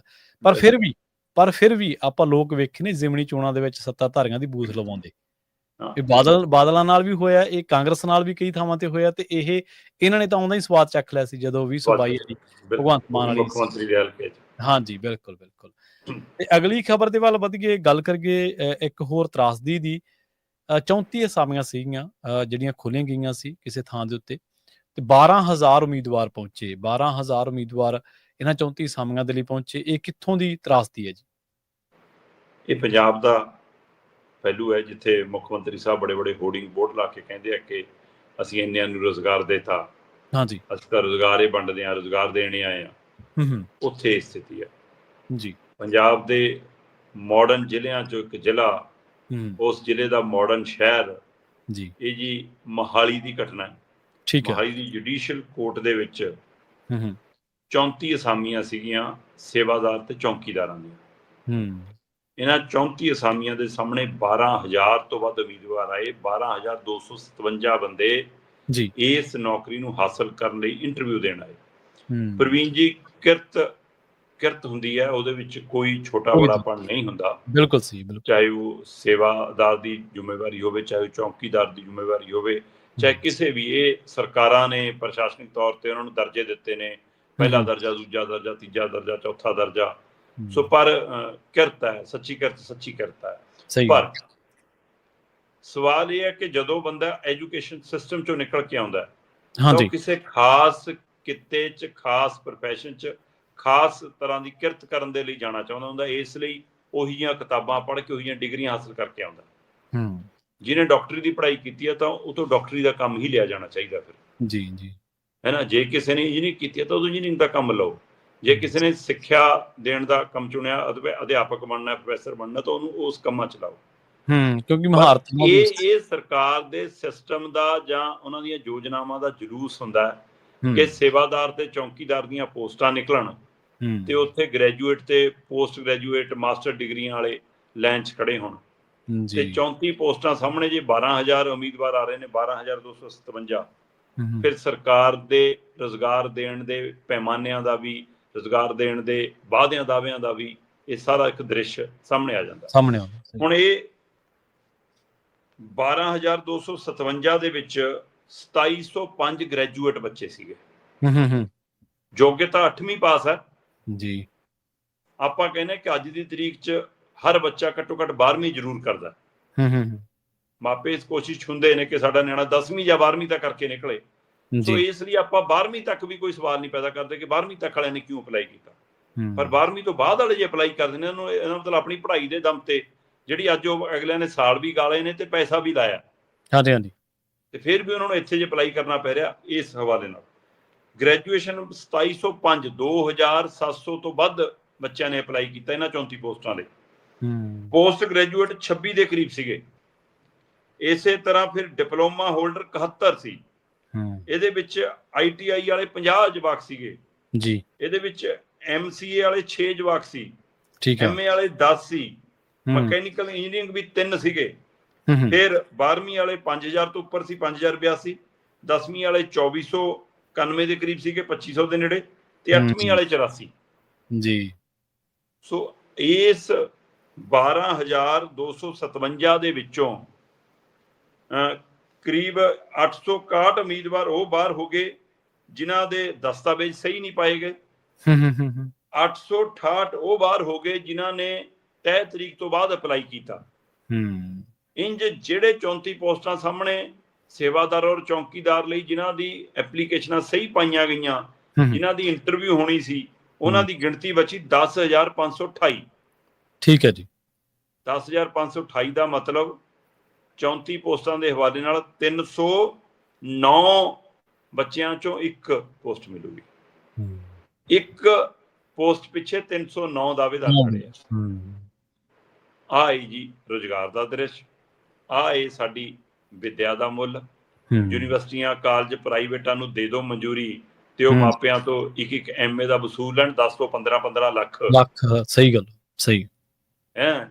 ਤੇ ਉਹ ਤੋਂ ਬਾਅਦ ਇੱਕ ਅਖਬਾਰ 'ਚ ਐਡ ਲੱਗ ਜਾਵੇ ਜੀ 3 ਕਰੋੜ का पैकेज, 5 करोड़ का पैकेज। ਉਹ ਇਹ ਨਹੀਂ ਦੱਸਦੇ ਕਿ ਇੱਕ ਨੂੰ ਮਿਲਿਆ, ਬਾਕੀ 40 ਦਾ ਕੀ ਬਣਿਆ। ਬਾਕੀ 40 ਫਿਰ ਏਦਾਂ ਆਉਂਦੇ ਨੇ ਇਹਨਾਂ ਪੋਸਟਾਂ ਲਈ ਅਪਲਾਈ ਕਰ। ਆਹ ਦ੍ਰਿਸ਼। ਹਾਂਜੀ, ਸਰਕਾਰਾਂ ਨੇ ਇੱਧਰ ਧਿਆਨ ਥੋੜ੍ਹਾ ਕਰਨਾ ਹੈ। ਉਹਦੇ ਤਾਂ ਸਰਕਾਰਾਂ ਜਿਹੜੀਆਂ ਨੇ, ਮੁੱਖ ਮੰਤਰੀ ਸਾਹਿਬ ਨੇ ਜਾਂ ਹੋਰ ਮੀਡੀਆ, ਉਹ ਪਹੁੰਚ ਜਾਣਗੇ ਜਿੱਦੇ 40 ਨੂੰ ਜਾਂ 5-10 ਨੂੰ ਕੋਈ ਸਰਟੀਫਿਕੇਟ ਵੰਡ ਤੇ ਉਹਦੇ 4 ਲੋਕਾਂ ਤੋਂ ਮਾਈਕ 'ਚ ਬੁਲਵਾ ਲੈਣਗੇ, ਚਲੋ ਜੀ ਪੰਜਾਬ ਦੀ ਬੇਰੁਜ਼ਗਾਰੀ ਢੱਕੇਗੀ। ਜਾਂਦੇ ਜਾਂਦੇ ਗੱਲ ਕਰੀਏ ਪੰਜਾਬ ਦੇ ਇੱਕ ਅਜਿਹੇ ਪਿੰਡ ਦੀ, ਸ਼ਰਮਾ ਜੀ, ਜਿਹਨੇ ਨਸ਼ੇ ਦੇ ਮਾਮਲੇ ਦੇ ਵਿੱਚ ਇੱਕ ਇਤਿਹਾਸਿਕ ਫੈਸਲਾ ਕੀਤਾ ਜੀ, ਇੱਕ ਇਤਿਹਾਸਿਕ ਕਦਮ ਚੁੱਕਿਆ। ਬਿਲਕੁਲ ਪ੍ਰਵੀਨ ਜੀ, ਵੈਸੇ ਤਾਂ ਪੰਜਾਬ ਦੇ ਵਿੱਚ ਕਈ ਪਿੰਡਾਂ ਨੇ ਬੜੇ ਮਾਮਲਿਆਂ 'ਚ ਇਤਿਹਾਸ ਰਚਿਆ, ਪਰ ਅੱਜ ਸਾਰਾ ਹੀ ਪੰਜਾਬ ਨਸ਼ੇ ਨਾਲ ਦੋ ਚਾਰ ਹੋ ਰਿਹਾ। ਔਰ ਸਾਰੀਆਂ ਰਾਜਨੀਤਿਕ ਧਿਰਾਂ, ਲੀਡਰ ਬਲੇਮ ਗੇਮ ਖੇਡ ਰਹੀਆਂ ਨੇ ਇੱਕ ਦੂਏ ਦੇ ਉੱਤੇ, ਮਤਲਬ ਕਿ ਸਿੱਟੇ ਸਿੱਟੋ ਤੇ ਆਪ ਪਰੇ ਹੋ ਜਾਓ। ਹੁਣ ਇਹ ਸਾਰੀ ਸਥਿਤੀ 'ਚ ਪੰਜਾਬ ਹੀ ਦੋ ਚਾਰ ਹੋ ਰਿਹਾ, ਔਰ ਅਜੇ ਵੀ ਪੰਜਾਬ 'ਚ ਨਿੱਤ ਦਿਨ 1 ਤੋਂ 2 ਮੌਤਾਂ ਚਿੱਟੇ ਕਾਰਨ, ਓਵਰਡੋਜ਼ ਕਾਰਨ ਹੋ ਰਹੀਆਂ। ਤੇ ਇੱਧਰ ਪੰਜਾਬ ਸਰਕਾਰ ਕਹਿੰਦੀ ਇਸ ਦਾ ਯੁੱਧ ਨਸ਼ਿਆਂ ਵਿਰੁੱਧ ਛੇੜਿਆ ਹੋਇਆ, ਤੇ ਉਹ ਹਵਾ 'ਚ ਹੈ, ਉਹ ਇਸ਼ਤਿਹਾਰਬਾਜ਼ੀ 'ਚ ਹੈ, ਉਹ ਕਾਗਜ਼ਾਂ 'ਚ ਹੈ, ਉਹ ਖਰਚਿਆਂ ਦੇ ਰੂਪ ਚ ਪੈਣਾ, ਹਕੀਕਤ ਚ ਉਹਦਾ ਅਸਰ ਨਹੀਂ ਦਿਖਣਾ। ਹਕੀਕਤ ਚ ਤਾਂ ਇਦਾਂ ਕੁਝ ਕਰਨਾ ਪਊਗਾ। ਮੋਗਾ ਜ਼ਿਲ੍ਹੇ ਦਾ ਪਿੰਡ ਹੈ ਜੀ ਰਣ ਸਿੰਘ ਕਲਾਂ। ਜੀ ਰਣ ਸਿੰਘ ਕਲਾਂ ਦੇ ਵਿੱਚ 700 ਕੁ ਪਰਿਵਾਰ ਵਸਦੇ ਨੇ ਤੇ 2700 ਤੋਂ ਵੱਧ ਦੀ ਆਬਾਦੀ ਹੈ, 2715 ਕੁ ਦੀ ਆਬਾਦੀ ਹੈ। ਠੀਕ ਹੈ। ਤੇ ਇਹ ਪਿੰਡ ਕਹਿੰਦੇ 97% ਪਹਿਲਾਂ ਹੀ ਨਸ਼ਾ ਮੁਕਤ ਹੈ। ਮਤਲਬ ਇਹ ਪਿੰਡ ਦੀ ਹੱਦ ਦੇ ਅੰਦਰ, ਇਹਦੀ ਫਿਰਨੀ ਦੇ ਅੰਦਰ, ਇਹਦੇ ਦਾਇਰੇ ਦੇ ਅੰਦਰ, ਜ਼ਮੀਨੀ ਦਾਇਰੇ ਦੇ ਅੰਦਰ ਕਿਤੇ ਵੀ ਕੋਈ ਠੇਕਾ ਵੀ ਨਹੀਂ ਹੈ। ਠੀਕ ਹੈ। ਇਹ ਪੰਚਾਇਤ ਦਾ ਫੈਸਲਾ ਹੁੰਦਾ, ਜੋ ਚਾਹਵੇ ਤਾਂ ਨਹੀਂ ਖੁੱਲਣ ਦੇ ਸਕਦੀ। ਸੋ ਪਰ ਆਪਾਂ ਸਭ ਨੂੰ ਪਤਾ ਹੈ ਕਿ ਫਿਰ ਵੀ ਪਿੰਡਾਂ 'ਚ ਪੀਣ ਖਾਣ ਦਾ ਕੰਮ ਚੱਲਦਾ ਰਹਿੰਦਾ ਹੈ, ਜਾਂ ਉਹਦੇ ਨਾਲੋਂ ਵੀ ਜਿਹੜਾ ਅੱਜ ਕੱਲ੍ਹ ਸਿੰਥੈਟਿਕ ਔਰ ਡਰੱਗ ਨਸ਼ਾ ਹੈ, ਇਹਨੂੰ ਉਦਾਹਰਨ ਨਸ਼ਾ ਮੰਨ ਕੇ ਜ਼ਿਆਦਾ ਲੜਾਈ ਦਾ ਪਹਿਲੂ ਮਜ਼ਬੂਤ ਹੋ ਰਿਹਾ। ਸੋ ਉਸ ਦੇ ਉੱਤੇ ਇਸ ਪਿੰਡ ਨੇ ਕੰਮ ਕਰਦਿਆਂ ਕਿਹਾ ਵੀ ਕਿ ਬੇਸ਼ੱਕ ਆਪਣਾ ਪਿੰਡ ਇਸ ਮਾਮਲਿਆਂ ਤੋਂ ਬਹੁਤ ਦੂਰ ਹੈ, ਪਰ ਫਿਰ ਵੀ ਸਿੰਥੈਟਿਕ ਨਸ਼ਾ, ਗੋਲੀ ਕੈਪਸੂਲ ਨਸ਼ਾ, ਔਰ ਉਮੀਦ ਕੀਤੀ ਜਾ ਰਹੀ ਕਿ ਇਸ ਪਿੰਡ 'ਚ ਚਿੱਟੇ ਦਾ ਆਦੀ ਕੋਈ ਨਹੀਂ ਹੈ, ਮੈਂ ਪਹਿਲਾਂ ਦੱਸਿਆ। ਪਰ ਆ ਜਿਹੜੇ ਹੋਰ ਤਰ੍ਹਾਂ ਦੇ ਨਸ਼ੇ ਕੁਝ ਹੈਗੇ, ਹੋ ਸਕਦਾ ਕਿ ਉਹਨਾਂ 'ਚ ਕੁਝ ਬੰਦੇ, ਕਿਉਂਕਿ ਪਿੰਡ ਇੱਕ ਅਜਿਹੀ ਸ਼ਾਖਾ ਹੈ ਜਿੱਥੇ ਹਰ ਬੰਦੇ ਨੂੰ ਹਰ ਬੰਦੇ ਬਾਰੇ ਪਤਾ ਹੁੰਦਾ। ਸਹੀ ਗੱਲ ਹੈ। ਚਾਹੇ ਬੰਦਾ ਘਰ 'ਚ ਵੜ ਕੇ ਕੁਛ ਕਰੇ ਤੇ ਚਾਹੇ ਘਰ ਦੇ ਬਾਹਰ ਕਰੇ। ਬੰਦਿਆਂ ਨਾਲੋਂ ਵੀ ਵੱਧ ਬੀਬੀਆਂ ਨੂੰ ਪੂਰੀ ਜਾਣਕਾਰੀ ਹੁੰਦੀ ਹੈ ਪਿੰਡ 'ਚ ਕਿ ਕਿੱਥੋਂ ਆਉਂਦਾ ਹੈ ਬੰਦਾ, ਕਿੱਥੇ ਜਾਂਦਾ ਹੈ, ਕੌਣ ਦੇ ਕੇ ਜਾਂਦਾ ਹੈ, ਕੌਣ ਖਾਂਦਾ ਹੈ, ਕਿਹੜਾ ਖਾਂਦਾ ਹੈ, ਕੀ ਖਾਂਦਾ ਹੈ, ਸਾਰੀ ਜਾਣਕਾਰੀ ਹੁੰਦੀ ਹੈ। ਬਸ਼ਰਤੇ ਜੇ ਘਰ ਦੇ ਮੋਢੀਆਂ ਤੋਂ ਜਾਂ ਘਰ ਦੇ ਆਪਣੇ ਮੈਂਬਰਾਂ ਤੋਂ ਬੀਬੀਆਂ ਨਾ ਲੁਕਾਉਣ ਗੱਲਾਂ, ਫਿਰ ਤਾਂ ਕਿੰਨਾ ਕੁਝ ਸਮਾਂ ਸਹਿੰਦਿਆਂ ਵੀ ਬਹਾਲ ਹੋ ਜਾਵੇ। ਸੋ ਇਸ ਲਈ ਇਸ ਪਿੰਡ ਨੇ ਇੱਕ ਉਦਮ ਕੀਤਾ, ਪੰਚਾਇਤ ਨੇ ਇੱਕ ਫੈਸਲਾ ਕੀਤਾ ਕਿ ਜਿਹੜਾ ਬੰਦਾ ਨਸ਼ਾ ਛੱਡਣਾ ਚਾਹੂਗਾ ਉਹ ਆਪਣਾ ਨਾਂ ਰਜਿਸਟ੍ਰੇਸ਼ਨ ਕਰਾਵੇ ਕਿ ਮੈਂ ਨਸ਼ਾ ਛੱਡ ਰਿਹਾ ਜੀ, ਜਿਹੋ ਜਿਹਾ ਵੀ ਤੁਸੀਂ ਕਰਦੇ ਹੋ ਉਹਦੇ ਹਵਾਲੇ ਨਾਲ। ਫਿਰ ਤੁਹਾਨੂੰ ਪੰਚਾਇਤ 11,000 ਰੁਪਈਏ ਨਾਲ ਤੇ ਸਰਟੀਫਿਕੇਟ ਦੇ ਕੇ ਸਨਮਾਨਿਤ ਕਰੂਗੀ। ਜਿਹੜੇ ਬੰਦੇ 1 ਮਈ ਤੋਂ ਲੈ ਕੇ 31 ਮਈ ਤੱਕ ਨਸ਼ਾ ਛੱਡਣ ਲਈ ਆਪਣੇ ਪਰਿਵਾਰਾਂ ਦੀ ਰਜਿਸਟ੍ਰੇਸ਼ਨ ਕਰਾਉਣਗੇ, ਉਹਨਾਂ ਨੂੰ 6 ਜੂਨ ਨੂੰ ਪਿੰਡ 'ਚ ਸਨਮਾਨਿਤ ਕੀਤਾ ਜਾਊਗਾ 11,000 ਰੁਪਈਆ ਤੇ ਸਰਟੀਫਿਕੇਟ ਦੇ ਕੇ। ਠੀਕ ਹੈ। ਇਹ 1 ਮਈ ਤੋਂ 31 ਮਈ ਤੱਕ ਦਾ ਪੀਰੀਅਡ ਹੈ। ਮਤਲਬ ਤੁਰੰਤ, ਇਹਦਾ ਮਤਲਬ ਇਹ ਪਿੱਛੇ ਤੋਂ ਯੋਜਨਾ ਚੱਲੀ ਆਉਂਦੀ ਹੈ, ਖਬਰ ਆਪਾਂ ਅੱਜ ਗੱਲ ਕਰ ਰਹੇ ਹਾਂ। ਫਿਰ ਉਹ ਕਹਿੰਦੇ ਕਿ ਜਿਹੜੇ 1 ਜੂਨ ਤੋਂ ਲੈ ਕੇ 31 ਜੁਲਾਈ ਤੱਕ, ਮਤਲਬ ਜੂਨ ਪੂਰਾ, ਜੁਲਾਈ ਪੂਰਾ, 2 ਮਹੀਨੇ ਦੇ ਤੇ ਜਿਹੜੇ 2 ਮਹੀਨਿਆਂ ਲਈ ਰਜਿਸਟ੍ਰੇਸ਼ਨ ਕਰਾਉਣਗੇ ਕਿ ਅਸੀਂ ਇਹਨਾਂ ਮਹੀਨਿਆਂ 'ਚ ਛੱਡ ਦਾਂਗੇ ਜੀ, ਮਤਲਬ ਸਮਾਂ ਲੈਣਾ ਹੁੰਦਾ, ਕਈ ਵਾਰ ਕਹਿੰਦਾ ਹੌਲੀ ਹੌਲੀ ਛੱਡ ਹੋਊਗਾ ਜੀ, ਇੱਕਦਮ ਨਹੀਂ। ਉਹਨਾਂ ਲਈ ਫਿਰ 5100 ਰੁਪਈਆ ਤੇ ਸਰਟੀਫਿਕੇਟ ਦਾ ਇਨਾਮ ਫਿਰ ਉਸ 31 ਜੁਲਾਈ ਤੋਂ ਬਾਅਦ ਸਮਾਗਮ ਹੋਊਗਾ। ਫਿਰ ਤੀਜਾ, ਜੇ ਕੋਈ ਕਹੇ ਕਿ ਮੈਂ 1 ਅਗਸਤ ਤੋਂ ਲੈ ਕੇ 31 ਸਤੰਬਰ ਤੱਕ ਜਾ ਕੇ 30 ਸਤੰਬਰ ਤੱਕ ਜਾ ਕੇ ਛੱਡੂਗਾ, ਹੈ ਨਾ, ਤੇ ਫਿਰ ਉਹਦੇ ਲਈ ਕਹਿੰਦੇ 1100, ਕਿ ਜੇ ਬੰਦਾ 4 ਮਹੀਨੇ ਲੈਂਦਾ ਹੈ, 6 ਮਹੀਨੇ ਲੈਂਦਾ ਹੈ, ਫਿਰ ਉਹਦੇ ਲਈ 1100 ਦੇ ਸਰਟੀਫਿਕੇਟ। ਪਰ ਇਹ ਸਨਮਾਨ ਲੈਣ ਤੋਂ ਬਾਅਦ ਜੇ ਉਹ ਕੋਈ ਪਰਿਵਾਰ ਨਸ਼ਾ ਕਰਦਾ, ਫਿਰ ਪਿੰਡ ਉਹਨਾਂ ਦਾ ਬਾਈਕਾਟ ਕਰੂਗਾ। ਠੀਕ ਹੈ। ਤੇ ਕਹਿੰਦੇ ਉਹਦੇ ਤੇ ਵੀ ਨਜ਼ਰ ਰੱਖੀ ਜਾਊਗੀ। ਸੋ ਇਸ ਲਈ ਆਪਾਂ ਪਹਿਲਾਂ ਵੀ ਨਸ਼ੇ ਦੇ ਬਾਰੇ ਨਾਲ ਗੱਲ ਕਰਦੇ ਰਹੇ ਹਾਂ ਕਿ ਨਸ਼ਾ ਜਿਹੜੇ ਕਰਨ ਵਾਲਿਆਂ ਨੂੰ ਤੁਸੀਂ ਫੜਦੇ ਹੋ, ਇਹ ਕਹਿ ਕੇ ਤਸਕਰ ਫੜ ਲਏ, ਉਹ ਜ਼ਮਾਨਤ ਤੇ ਮਹੀਨੇ ਖੰਡ ਦੇ ਵਿੱਚ ਬਾਹਰ ਆ ਜਾਂਦੇ ਨੇ। ਬਾਹਰ ਆ ਕੇ ਕਰਦੇ ਕੀ ਨੇ, ਮੁੜ ਕੇ ਤੁਸੀਂ ਉਹਨਾਂ ਦਾ ਹਾਲ ਵੀ ਨਹੀਂ ਪੁੱਛਦੇ। ਜਾਂ ਤਾਂ ਤਸਕਰਾਂ ਵਾਂਗ ਵੀ ਟਰੀਟ ਕਰਕੇ ਤੁਸੀਂ ਉਹਨਾਂ ਨੂੰ ਸੰਭਾਲਿਆ ਹੁੰਦਾ ਤਾਂ ਵੀ, ਪਰ ਉਹ ਅਸਲ 'ਚ ਤਸਕਰ ਨਹੀਂ ਹੁੰਦੇ, ਉਹ ਆਦੀ ਹੁੰਦੇ ਨੇ। ਬਹੁਤ ਗਿਣਤੀ 100 'ਚ 98 ਬੰਦੇ ਅਜਿਹੇ ਹੀ ਫੜੇ ਜਾਂਦੇ ਨੇ। ਤੇ ਇਸ ਲਈ ਉਹਨਾਂ ਨੂੰ ਦਰੁਸਤ ਕਰਨ ਲਈ, ਉਹਨਾਂ ਨੂੰ ਸੁਧਾਰਨ ਦੇ ਲਈ ਸਰਕਾਰ ਕੋਲ ਧਰਾਤਲ ਤੇ ਕੋਈ ਯੋਜਨਾ ਨਹੀਂ ਹੈ। ਉਹ ਫਿਰ ਰਣ ਸਿੰਘ ਕਲਾਂ ਵਰਗੇ ਪਿੰਡ ਪੱਧਰ ਤੇ ਕੋਈ ਯੋਜਨਾ ਬਣਾਉਣੀ ਪੈਣੀ। ਔਰ ਜੇ ਪਿੰਡ ਤੈਅ ਕਰ ਲਵੇ ਕਿ ਮੈਂ ਆਪਣੇ ਪਿੰਡ ਦੇ ਵਿੱਚ, ਵਾਰਡ ਤੈਅ ਕਰ ਲਵੇ ਮੈਂ ਆਪਣੇ ਵਾਰਡ ਦੇ ਵਿੱਚ, ਥਾਣਾ ਤੈਅ ਕਰ ਲਵੇ ਮੈਂ ਆਪਣੇ ਥਾਣੇ ਦੀ ਹਦੂਦ ਦੇ ਵਿੱਚ, DC ਤੈਅ ਕਰ ਲਵੇ ਮੈਂ ਜ਼ਿਲ੍ਹੇ 'ਚ, MLA ਤੈਅ ਕਰ ਲਵੇ ਮੈਂ ਆਪਣੇ ਹਲਕੇ 'ਚ, ਤਾਂ ਮਜ਼ਾਲ ਆ ਨਸ਼ਾ। ਪਰ ਤੁਸੀਂ ਤੈਅ ਤਾਂ ਕਰੋ, ਤੁਸੀਂ ਤਾਂ ਵੋਟਾਂ ਤੈਅ ਕਰਦੇ ਹੋ, ਮਸਲੇ ਹੱਲ ਕਰਨੇ ਥੋੜਾ ਤੈਅ ਕਰਦੇ ਹੋ। ਸਹੀ ਗੱਲ ਹੈ ਜੀ, ਬਿਲਕੁਲ। ਕਿੰਨੇ ਲੋਕ ਹੋਣਗੇ ਜਿਨ੍ਹਾਂ ਨੇ ਤਸਕਰਾਂ ਦੇ ਬਾਰੇ ਜਾਣਕਾਰੀਆਂ ਦਿੱਤੀਆਂ ਤੇ ਬਾਅਦ 'ਚ ਉਹਨਾਂ ਦੀਆਂ ਲੱਤਾਂ ਤੋੜਤੀਆਂ ਤੇ ਉੱਥੇ ਕੋਈ ਬੋੜਿਆ ਨਹੀਂ, ਨਾ ਕੋਈ MLA, ਨਾ ਕੋਈ ਮੰਤਰੀ, ਨਾ ਕੋਈ ਵਿਧਾਇਕ, ਨਾ ਕੋਈ ਪੁਲਿਸ ਅਫਸਰ।